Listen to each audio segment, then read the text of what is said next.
प्रभु यीशु मसीह के मधुर और पवित्र नाम में एक बार फिर मैं अपने सभी श्रोतागणों का स्वागत करता हूं इस इट इज़ रिटन प्रोग्राम में, जो एल्डर ब्रैड शॉ के द्वारा जो वो तैयार किए गए हैं। और इन वचनों के द्वारा हम परमेश्वर के वचन की उन गंभीर भविष्यवाणियों के ऊपर बातचीत कर रहे हैं जिनका वर्णन पवित्र शास्त्र बाइबल में पाया जाता है, और वो शब्द बाय शब्द जब वो पूरी होती हैं। आइए इससे पहले कि हम अपने संदेश में जाएं, प्रभु से प्रार्थना करें। हमारे दयालु प्रभु, तेरा धन्यवाद देते हैं आज के वचन के लिए। अपने पवित्र आत्मा के द्वारा हमारी अगुवाई कर, सुनने वालों को अपनी आशीष दे। प्रभु यीशु के नाम से विनती मांगते हैं, आमीन। आज का हमारा संदेश जो है वो है द फॉल ऑफ बेबीलोन, बाबुल का गिराया जाना। इराक से 60 मील दूरी के ऊपर दक्षिण पश्चिम में उस बेबीलोन का वर्णन है जो कभी अपनी पूरी शान में और अपने पूरे वैभव में पाया जाता था। और सद्दाम हुसैन ने जब वो अपनी पावर में थे, जब वो वहाँ के जो थे वो अधिकारी थे, उन्होंने उस बाबुल शहर को फिर दोबारा बसाने की जो उन्होंने कोशिश की। और बाबुल के जो गिरे हुए खंडर थे, उन खंडरों के ऊपर उसने फिर दोबारा एज इट इज़, जैसा बाबुल बनाया गया था उस टाइम के ऊपर, वैसा ही उसने फिर दोबारा उसने जो है वो उसकी तामीर जो उसको बनाने की उसने कोशिश की। और ये प्रोजेक्ट जब उसने शुरू किया तो उसने नबूकदनेस्सर की तरह, जो बाबुल का सबसे पहला अधिकारी और राजा था, बहुत शक्तिशाली राजा था, उसकी तरह उसने भी एक एक ईंट के ऊपर, जैसे बाबुल के राजा ने अपना नाम खुदवाया था नबूकदनेस्सर, वैसे ही सद्दाम ने भी एक एक ईंट के ऊपर अपना नाम उसने खुदवाया, सद्दाम हुसैन। लेकिन प्रिय भाई बहन, ये कार्य जो उसने किया, ये एक ऐसा प्रयास था उसका जो असंभव था, जो पॉसिबल नहीं था। उसका कारण ये है क्योंकि पवित्र शास्त्र में उसके लिए भविष्यवाणी की गई है। यिर्मयाह की पुस्तक 50वां अध्याय, यिर्मयाह चैप्टर 50 वर्सेस 2 to 3, यहाँ लिखता है, जातियों में प्रचार करो। परमेश्वर ने जब बाबुल के लिए उसका न्याय किया था, तब परमेश्वर ने यह घोषणा की थी, जातियों में बताओ, सुनाओ और झंडा खड़ा करो, सुनाओ मत छिपाओ कि बाबुल ले लिया गया, बैल का मुंह काला हो गया, मर्दोक विस्मित हो गया, बाबुल की प्रतिमा लज्जित हुई और उसकी बेडौल मूर्तें विस्मित हुई, क्योंकि उत्तर दिशा से एक जाति उस पर चढ़ाई करके उसके देश को यहाँ तक उजाड़ कर देगी कि क्या मनुष्य क्या पशु उसमें कोई भी ना रहेगा, सब भाग जाएंगे। तो ये वो भविष्यवाणी थी यिर्मयाह भविष्यद्वक्ता की, जो उसने बाबुल की बर्बादी से 600 साल लगभग पहले उसने ये भविष्यवाणी बाबुल के विषय में उसने की थी। बाबुल जो प्राचीन बाबुल था, या बेबीलोन था, ये वो बेबीलोन था जिसने यरूशलेम के ऊपर अटैक करके, जिसने यहूदा के देश को जो है वो लूट लिया था और लूट कर उसको बर्बाद कर दिया था, विनाश में डाल दिया था। और विनाश में डालकर प्रिय भाई बहन, उसका सारा धन संपत्ति लूट कर जो है बाबुल में ले आया था। और जब समय आया तो परमेश्वर ने उसका भी न्याय किया और उसकी बर्बादी का भी कहा, क्योंकि 10वें वचन में लिखता है, कहता, वह कसदियों का देश ऐसा लुटेगा, यिर्मयाह चैप्टर 50 वर्स 10, वह कसदियों का देश ऐसा लुटेगा कि सब लूटने वालों का पेट भर जाएगा। यहोवा की ये वाणी है, परमेश्वर का ये कहना है। प्रिय भाई बहन, पवित्र शास्त्र बाइबल में एक तो वो बाबुल है जो पृथ्वी के ऊपर पाया जाता है, जिसके विषय में बहुत कुछ ज्ञान दिया गया है। और इस बाबुल की शुरुआत जो हुई थी, आरंभ हुआ था, इसका आरंभ उस टाइम के ऊपर था जब नूह का बहुत बड़ा जो जल प्रलय आई, और जल प्रलय के टाइम में पूरा संसार पानी में डूब गया। उसके बाद नूह के परिवार से उनका जो है वो आरंभ हुआ इस संसार के ऊपर मनुष्य जाति का।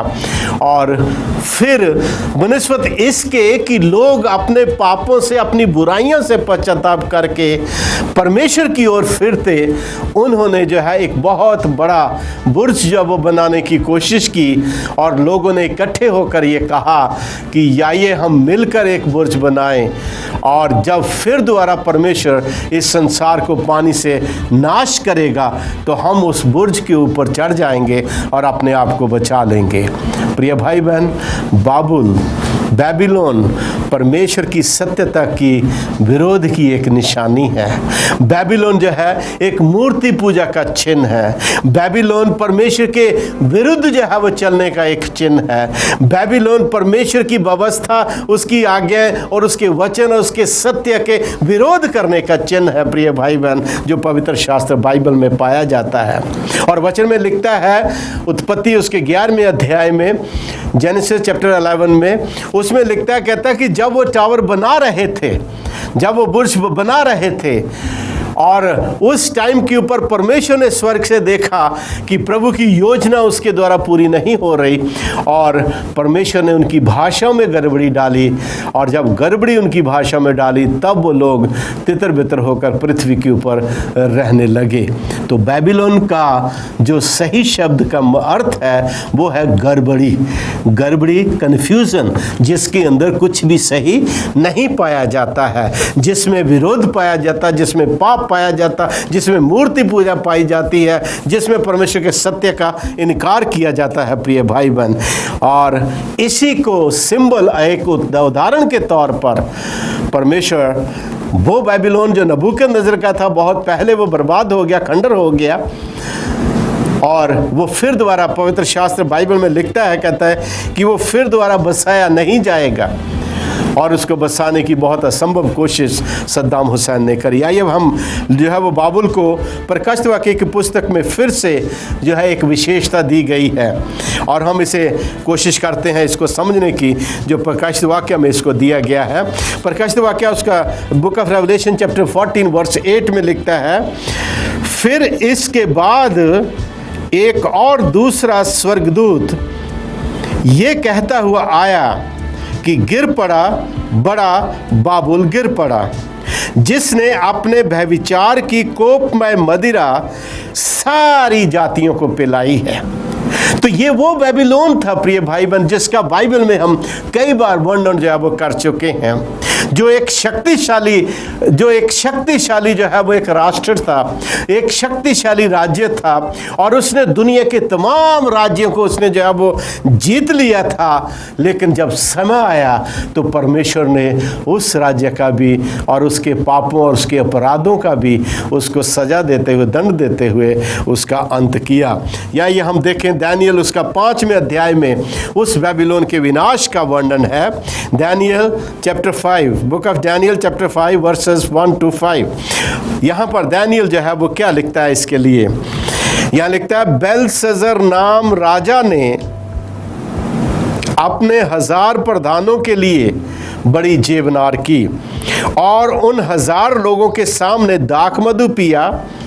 दाखमधु पीते पीते बेलशस्सर ने आज्ञा दी कि सोने चांदी के जो पात्र मेरे पिता नबूकदनेस्सर ने यरूशलेम के मंदिर में से निकाले थे, उन्हें ले आओ कि राजा अपने प्रधानों और रानियों और रखेलियों समेत उनमें से पिए।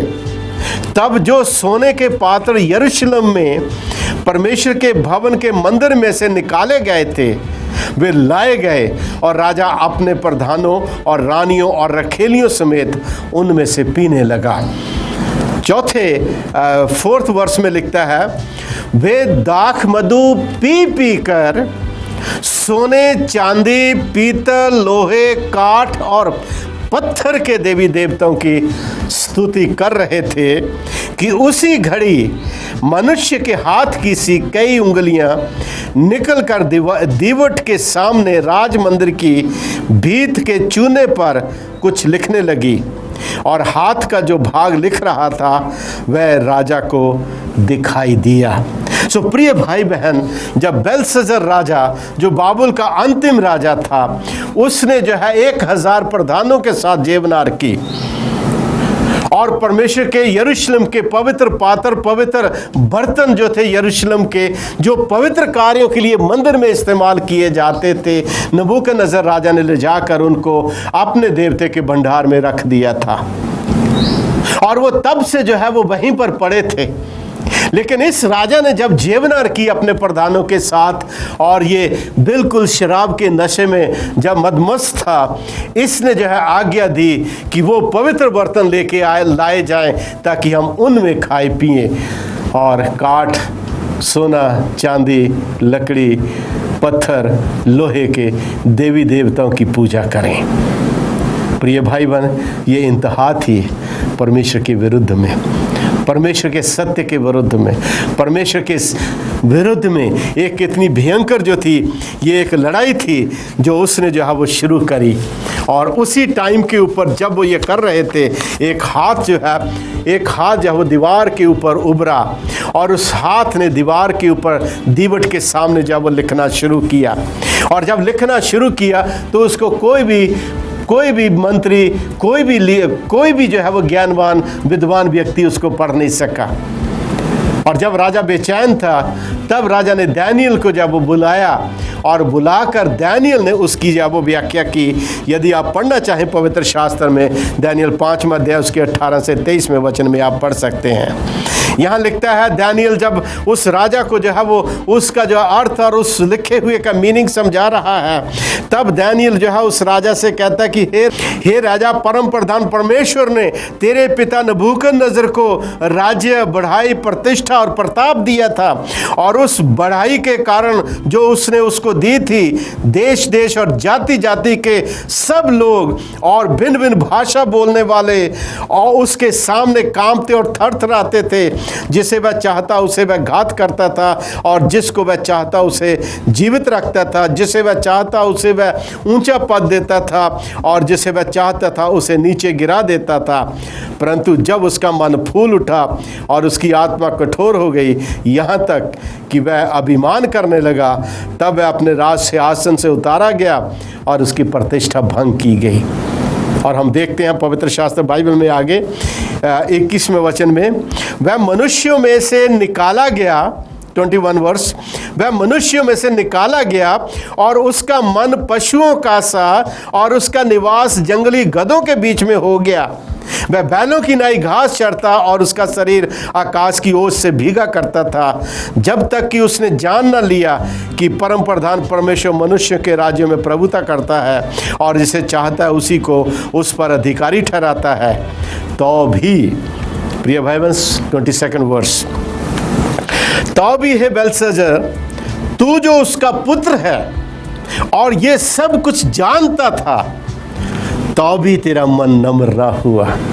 प्रिय भाई बहन, पवित्र शास्त्र वचन में सत्य को जानने के बाद यदि मनुष्य अपराध, पाप और जानबूझकर यदि गुनाह करता है, तो उसके लिए बचने का कोई मार्ग बचने का नहीं है। और यही कारण हुआ 23 वर्ष, उसमें लिखता है, वरन तूने स्वर्ग के परमेश्वर के विरुद्ध सिर उठाकर उसके भवन के पात्र मंगवाकर अपने सामने दरबा लिए और अपने प्रधानों और रानियों और रखेलियों समेत तूने उनमें से दाख मधु पिया, और चांदी, सोने, पीतल, लोहे, काठ और पत्थर के देवता जो ना देखते हैं ना सुनते हैं और जो ना जानते हैं, उनकी तो तूने स्तुति की, परंतु स्वर्ग के परमेश्वर जिसके हाथ में तेरा प्राण है और जिसके वश में तेरा सब चलना फिरना है, उसका सम्मान तूने नहीं किया। परमेश्वर नबूकदनेस्सर के टाइम से लेकर जो है वो बेलशस्सर जो आखिरी राजा था बाबुल का, उसके समय जब वो स्ट्रगल करता रहा परमेश्वर उन लोगों के साथ, वो सत्य को जानकर भी उन्होंने परमेश्वर की ओर ना फिरा और मूर्ति पूजा, टोना टोटका और परमेश्वर लोहे काठ सोना चांदी पीतल पत्थर काठ के देवताओं की पूजा करते रहे। They did not turn to Lord, my dear friends. सत्य के लिए परमेश्वर की तरफ नहीं मिले। दानियल 5वां अध्याय, दानियल चैप्टर 5 वर्स 30 में परमेश्वर ने जब दानियल उसका विश्लेषण बताता है तो वो लिखता है, कहता है कि हे राजा, इसके ऊपर ये लिखा हुआ मने मने तकेल उफरसीन, जिसका अर्थ है मने मने मीन्स परमेश्वर ने तेरे राज्य को तराजू में तौला और तू हल्का पाया गया, इसलिए परमेश्वर ने तेरे राज्य को मादियों और फारसियों में बांट कर जब उनको दे दिया है। Immediately God pronounced his judgment upon Babylon, my dear friends. ये इंतहा थी उनके पाप की, उनकी गुनाह, उनकी बुराई की, उनकी बर्बादी का सबसे बड़ा कारण ये था कि परमेश्वर के वो पवित्र पात्र जिसको नबूकदनेस्सर राजा ने बड़े अच्छे तरीके से संभाल कर एक पवित्र मंदिर में अपने रखे हुए थे, प्रिय भाई बहन, उनको भी इन्होंने जो है वो अपने लिए इस्तेमाल किया। परमेश्वर पवित्र और अपवित्रता में भेद करनी जानता है, और जब उसके पवित्र पात्र जो है वो इस कार्य के लिए इस्तेमाल गए, परमेश्वर ने जो बाबुल का अंत कर दिया, और वो बाबुल आज जो है वो खंडर पड़ा हुआ, प्रिय भाई बहन, और वो फिर दोबारा जो है वो कभी बसाया नहीं गया, फिर दोबारा बसाया नहीं गया। इन लोगों ने वो किया जो वो जानते थे कि वह एक पवित्र उद्देश्य के लिए था, उन्होंने उसे अपवित्र तरीके से इस्तेमाल किया। परमेश्वर जो है, अनुग्रहकारी प्रभु जो है, वो कहता है, आइए हम देखें पवित्र शास्त्र में प्रकाशित वाक्य की पुस्तक उसका 14वां अध्याय उसके 7वें वचन में, उसमें परमेश्वर कहता है कि तुम उसकी आराधना करो जिसने स्वर्ग, पृथ्वी, समुद्र और जल के सोते बनाए। प्रिय भाई बहन, जब से ये संसार बना है तब से स्ट्रगल जो हो रही है वो हो रही है सच्चे परमेश्वर की आराधना और उन ईश्वरों की आराधना जो अपने आप को इस पृथ्वी के ऊपर ईश्वर बना के बैठ गए हैं। उन दोनों के बीच में जो है वो डिफरेंस है। प्रकाशित वाक्य 13वें अध्याय 12वें अध्याय में एक स्त्री का वर्णन है, और वो 12वें अध्याय की स्त्री जो है वो परमेश्वर के पवित्र चर्च को बताती है, और 13वें अध्याय की एक स्त्री है जो है परमेश्वर के एक दुष्ट चर्च को, एक पापी चर्च को, एक उस चर्च को जिसने जो है इस संसार में प्रभु के परमेश्वर के वचन में बदलाहट करके सब कुछ बर्बाद कर दिया, उस चर्च को जो दिखाती है। इसलिए अंतिम समय में प्रिय भाई बहन याद रखिए, अंतिम समय में ऐसा समय आने वाला है जब परमेश्वर के वचन के अंदर मिलावट करके लोग अपने आप को धार्मिक दिखाई देंगे, और लोग ये साबित करेंगे कि हम अपने धर्म की आराधना कर रहे हैं, हम सच्चे ईश्वर की आराधना कर रहे हैं, जबकि वो परमेश्वर के सिद्धांतों से और सत्य से बहुत दूर होंगे। और उस चर्च ने जो परमेश्वर के मार्गों से और उसकी सत्य से, उसकी आज्ञाओं से, उसके वचनों से दूर हो गया, उसने परमेश्वर की सच्चाई को प्रिय भाई बहन बदल डाला। उसने आत्मा की अमरता का संदेश जो है वो दुनिया में फैलाया, जो है वो एक हिडन विश्वास से आता है हमारे पास। उसने सैबत की पवित्रता को उसने बदल करके उसने रविवार में जो है वो ढाल दिया, जिसका पवित्र शास्त्र बाइबल में कहीं सबूत नहीं मिलता किसी तरीके की बदलाहट का, प्रिय भाई बहन। और ये सब कार्य करने के बाद आज उसी को करते हुए वो लोग सोचते हैं कि हम तो परमेश्वर की आराधना कर रहे हैं, वी आर वर्शिपिंग गॉड।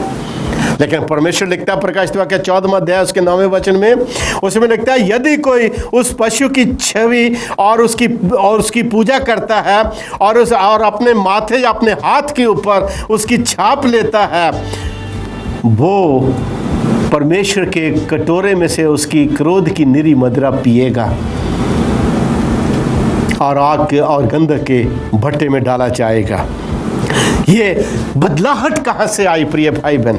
यदि आप इसमें पढ़ेंगे तो हमारे पास कार्डिनल गिब्सन का लिखा हुआ द कैथलिक मिरर 23 दिसंबर 1893 का जो है, जिसमें लिखा है, वो दावा करते हैं कि भैया ये सब हमने बदल दिया, हमारी सामर्थ्य से किया गया है। प्रिय भाई बहन, परमेश्वर के वचन को बदलने की सामर्थ्य किसके पास है? ना मेरे ना आपके। ना आप बदल सकते ना मैं बदल सकता हूँ, परमेश्वर ने किसी को नहीं दिया। फिर भी बाइबल में कोई ऐसा सबूत बाइबल में नहीं है, बल्कि वो दावे के साथ कहते हैं कि दुनिया के जितने भी प्रोटेस्टेंट चर्च हैं वो इस बात को साबित कर दें कि रविवार जो है वो परमेश्वर का पवित्र आराधना का चर्च है, तो उनको इनाम दिया जाएगा। प्रिय भाई बहन, कहीं कोई सबूत नहीं है, कहीं कोई सबूत नहीं है। बाबुल एक खतरनाक ग्रुप है, एक ऐसा ग्रुप है जिसके अंदर गड़बड़ी है, जिसके अंदर शिक्षा की गड़बड़ी है, जिसके अंदर जो है वो व्यभिचार पाया जाता है, जिसके अंदर जो है वो सच्चे ईश्वर को छोड़कर जो है अंधकार के देवताओं और पशुओं की ओर, जो ना सुनते हैं, ना बोलते हैं, ना कुछ कर सकते हैं, ना हिल सकते हैं, उनकी पूजा की जाती है। उस बेबीलोन के लिए पवित्र शास्त्र बाइबल में मेरे प्रिय भाई बहन बहुत जबरदस्त भविष्यवाणी दी गई है। सुनिए, रेवलेशन 18 वर्स 1 to 4। इसके बाद मैंने एक स्वर्गदूत को स्वर्ग से उतरते देखा, जिसका बड़ा अधिकार था, और पृथ्वी उसके तेज से प्रज्वलित हो गई। उसने ऊंचे शब्द से पुकार कर कहा कि गिर गया, बड़ा बाबुल गिर गया है, और दुष्ट आत्माओं का निवास, हर एक अशुद्ध आत्मा का अड्डा, और एक अशुद्ध और घृणित पक्षी का अड्डा हो गया है, क्योंकि उसके व्यभिचार की भयानक मदरा के कारण सब जातियां गिर गई हैं, और परमेश्वर और पृथ्वी के राजाओं ने उसके साथ व्यभिचार किया, और पृथ्वी के व्यापारी उसके सुख विलास की बहुतायत के कारण धनवान हुए हैं। फिर मैंने पृथ्वी से किसी और को ये शब्द कहते हुए सुना कि हे मेरे लोगों, उनमें से निकल आओ कि तुम उसके पापों में भागी ना हो, कहीं ऐसा ना हो कि तुम भी उसकी विपत्तियों में फंस कर जाओ, उनके साथ बिना बर्बाद हो जाओ। God is calling my dear friends, उस सेटअप से, उस सिस्टम से जो अपने आप को रिलीजियस सिस्टम कहलाता है, वो बेबीलोन है, उसके अंदर जो है वो सब तरीके की गड़बड़ी पाई जाती है, और उन्होंने परमेश्वर के वचन को जो है वो मिक्स करके, मिलान करके परमेश्वर के वचन को उन्होंने जो है सत्य को, प्रिय भाई बहन, धूमिल कर दिया है, लोगों को भ्रमित कर दिया है अपने संदेशों से, अपनी गाइडेंस से, और उन्होंने अपनी झूठी शिक्षा का धुआं उन्होंने पूरे संसार में जो है वो फैला दिया है प्रिय भाई बहन।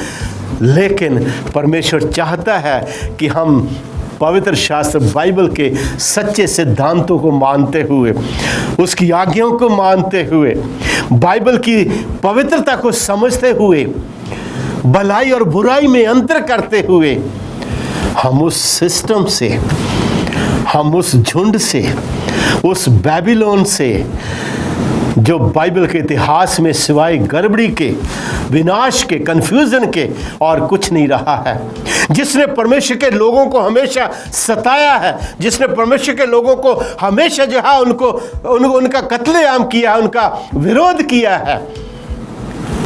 परमेश्वर चाहता है कि हे मेरे लोगों, उस झुंड में से निकल के बाहर आ जाओ, उस झुंड में से निकल के बाहर आ जाओ, कहीं ऐसा ना हो कि तुम उनकी विपत्तियों में फंसकर उनके साथ विनाश में चले जाओ। प्रिय भाई बहन, याद रखिए, आप जो है वो लूत की उस घटना को, जब सदोम और गमोरा को परमेश्वर बर्बाद करने पर था, परमेश्वर ने लूत को पकड़कर, उसका हाथ पकड़ के उसको जो है वो वहां से निकाला। यदि परमेश्वर नहीं निकालता तो शायद वो भी वहां के लोगों के साथ आग और गंधक की झील में जलकर विनाश में चला जाता। उस बेबीलोन से बाहर आने की जरूरत है मुझे और आपको, उस अंधकार से बाहर निकलें। बाइबल में लिखता है, चौड़ा और बड़ा है वो रास्ता जो आसान है, और पूरे संसार उसके ऊपर चलता है, लेकिन उसके अंत में मृत्यु पाई जाती है। जो हमें आसान मार्ग लगता है प्रिय भाई बहन, उसके अंत में मृत्यु है। जो तंग रास्ता है, जो तकलीफ़ों का, परेशानियों का, परमेश्वर के वचन के ऊपर चलने के संकटों को अपने ऊपर उठाने के लिए जो ग्रुप बैठा है, उनके लिए जो है वो अनंत जीवन है मेरे प्रिय भाई बहन। पवित्र शास्त्र वचन यही कहता है। माउंट कार्मल के ऊपर एलिया ने भी चैलेंज किया था। आप जानते हैं, कार्मल पर्वत के ऊपर एलिया ने चैलेंज किया था। एलिया ने कहा था कि हे लोगों, तुम कब तक दो विचारों में फंसे रहोगे। एक तरफ हम ये सोचते हैं कि हम सच्चे परमेश्वर को मान रहे हैं, और दूसरी तरफ जो है वो जाने अनजाने में हम अंधकार की और गलत शिक्षा को अपने जीवन में मानते हुए अपने आप को मसीही कह रहे हैं। सत्य के द्वारा तू उन्हें पवित्र कर, क्योंकि तेरा वचन सत्य है। This is what Bible says, कि आप सत्य के द्वारा पवित्र करो। एक कहानी पाई जाती है।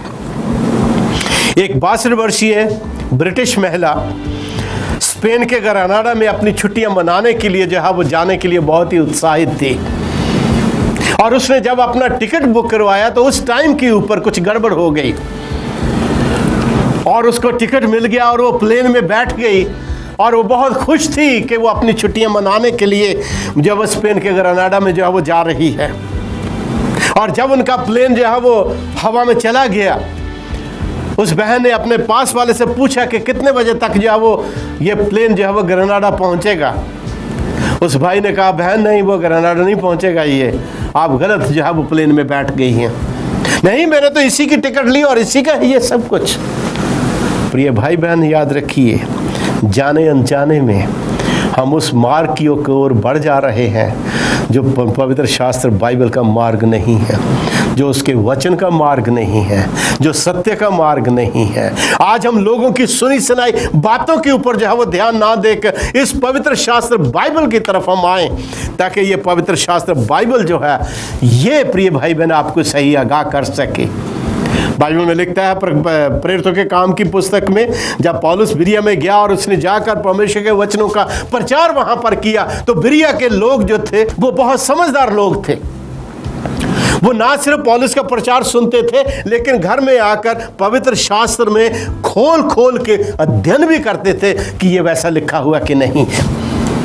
वो सेटअप, वो बेबीलोन जिसका जिक्र जो है वो प्रकाशित वाक्य की पुस्तक में पाया जाता, प्रिय भाई बहन, अंतिम समय में एक बहुत बड़ी लहर जो वो होगी, और उस लहर में लिखता है, कहता है कि उसमें से 3 अशुद्ध आत्माएं निकलेंगी, और वो 3 अशुद्ध आत्माएं जो है प्रिय भाई बहन वो पशु है, वो पशु है, और उस पशु की दी हुई शिक्षा को मानने वाले लोग हैं, और वो चर्चेस हैं, वो मंडलियां हैं जो अपने विश्वास से भटक कर जाने अनजाने में उस पशु की शिक्षा के पीछे जो वो चल रही है। परमेश्वर कहता ना तो उसकी छाप अपने हाथों पे लेना, अपने माथे पे ले, ना उसकी चिन्ह को अपने जीवन में लो, क्योंकि वो विनाश और बुराई को जो है वो पहुंचाएगा जो उसको जो है वो अपने हाथ और माथे के ऊपर लेगा। जब आपको पवित्र शास्त्र का अध्ययन करते हुए जब आपको पता चल जाता है, आपको महसूस हो जाता है कि अब जो है आप गलत हैं, तो ऐसे में आप क्या करेंगे? मत्ती रचित सुसमाचार में प्रभु यीशु मसीह कहते हैं 7वां अध्याय उसके 22 में, मैथ्यू चैप्टर 7 वर्स 22-23 में, उस दिन मुझसे कई लोग कहेंगे, हे प्रभु, क्या हमने तेरे नाम की भविष्यवाणी नहीं की? हमने तेरे नाम से प्रचार नहीं किया? हमने तेरे नाम से अद्भुत कार्य नहीं किए? और हमने तेरे सामने जो है वो प्रचार नहीं किया तेरा? और तूने हमारे साथ बाज़ारों में खाया पिया, हमारे साथ नहीं रहे? खुदावंद यीशु मसीह कहेगा, मैं तुमको नहीं जानता। प्रिय भाई बहन, आज जाने अनजाने में बहुत से लोग आज ऐसे उन शिक्षा को, उस ज्ञान को मान रहे हैं जो ज्ञान उनके सामने बाइबल का नाम लेके परोसा तो गया है, लेकिन वो बाइबल का ज्ञान जब वो नहीं पाया जाता, वो बाइबल का पवित्र शास्त्र वचन का ज्ञान नहीं है। प्रभु यीशु मसीह कहते हैं जॉन चैप्टर 10 वर्स 14 में, यूहन्ना 10 उसके 14 वचन में प्रभु यीशु मसीह कहते हैं, अच्छा चरवाहा मैं हूँ और अपनी भेड़ों को जानता हूँ, और मैं अपने बारे में भी जानता हूँ। और वो आगे लिखते हैं चैप्टर 10 वर्स 27 में, मेरी और भी भेड़ें हैं जो इस भेड़शाला की नहीं है, और वो मेरी आवाज़ सुनती हैं और मेरे पीछे चलती हैं। प्रिय भाई बहन, there are so many people, innocent लोग, जो आज अंधकार में और गलत शिक्षाओं के ऊपर चलते हुए अपनी ज़िंदगी जी रहे हैं। आइए पवित्र शास्त्र वचन पढ़ें, उसके ऊपर राहें। पवित्र लोगों का धीरज इसी बात में है। प्रकाशित वाक्य 14वां अध्याय उसके 12वें वचन में यहाँ लिखता है, पवित्र लोगों का धीरज इसी बात में है जो उसकी आज्ञाओं को मानते और प्रभु यीशु मसीह के ऊपर विश्वास रखते हैं। प्रिय भाई बहन, आज आपको प्रचारक मिलते हैं, कहते हैं अरे आज्ञाओं को मानने की जरूरत नहीं, यीशु मसीह ने पूरा कर दिया उनको, अब कोई चिंता करने की जरूरत नहीं है, अब सिर्फ विश्वास करो। व्हाट इज विश्वास? विश्वास के फल क्या है? आज्ञाकारिता, कि हम उसके पीछे चलें, उसके मार्गों के ऊपर चलें, उसके साथ बढ़ें, ताकि वो हमारी ज़िंदगियों में अपनी खुशी, अपनी शादमानी दे सके। और बैबीलोन एक स्पिरिचुअल बैबीलोन है डियर फ्रेंड्स, आज दुनिया में जो परमेश्वर के वचनों से दूर होता चला जा रहा, भागता। आज हमारे जवान जो है प्रिय भाई बहन भटकते चले जा रहे हैं। आज उनको वचन से हटकर जो है संसार की हर चीज़ उनको पसंद है, लेकिन पवित्र शास्त्र वचन की बातों को जो है उसकी तरफ उनका ध्यान बिल्कुल भी नहीं है प्रिय भाई बहन। और इंसान ने अपने लिए एक रिलीजन बना लिया है, मैं जो सोचता हूँ मैं ठीक हूँ, मैं जो कर रहा हूँ वो सही है, इसलिए मैं क्यों भटकूँ, इसलिए कोई मुझे मेरे ऊपर क्यों कोई कुछ कहे, और प्रभु के वचन की ओर नहीं फिरना चाहते। लेकिन आइए, ज़िंदगी प्रभु के वचन में है, उससे हटकर कहीं हमें मिल नहीं सकती। आइए प्रभु से प्रार्थना करें। हमारे दयालु अनुग्रहकारी प्रभु, हम तेरा धन्यवाद देते हैं, तेरे नाम की स्तुति और महिमा करते हैं प्रभु जी। तूने अपना वचन हमको दिया ताकि तेरे कलाम की रोशनी में चलते हुए हम स्पिरिचुअल बाबुल, जिसके अंदर गड़बड़ी, गुनाह, परमेश्वर का विरोध, पाप, बुराइयां, व्यभिचार पाया जाता है परमेश्वर, उससे अलग हटकर हम तेरी उस महान बुलाहट के ऊपर ध्यान दें जब तू कहता है, हे मेरे लोगों उनमें से निकल आओ, ताकि तुम उनके पापों में भागीदार होकर उनका सदन ना पाओ। आज खुदावंद हम अपने जीवनों को तुझे सौंपते, अपने श्रोतागणों के जीवनों को तेरे पवित्र हाथों में देते हैं। विनती करते हैं खुदावंद, अपनी करुणा, अपनी दया कर और हर एक को समझ दे, ताकि ये वचन उनको, परमेश्वर लोग इन वचनों को समझते हुए तेरी सच्चाई के मार्गों के ऊपर आ सके। प्रभु यीशु के नाम से ये विनती मांगते हैं, आमीन। प्रभु यीशु मसीह का धन्यवाद देते हैं इस वचन के लिए। प्रिय भाई बहन, यदि आप सोचते हैं कि आपको यदि पूरी तरह हम नहीं समझा पाए समय की कमी के कारण, आप लोग जो है वो हमारे टेलीफोन नंबर स्क्रीन पे दिए जाते हैं, आप उनके ऊपर हमें कॉल कर सकते हैं, हम आपकी हेल्प करेंगे ताकि हम मिलकर वचन की गहराइयों को और बेहतर तरीके से जान सकें। गॉड ब्लेस यू, परमेश्वर आपको आशीष दे।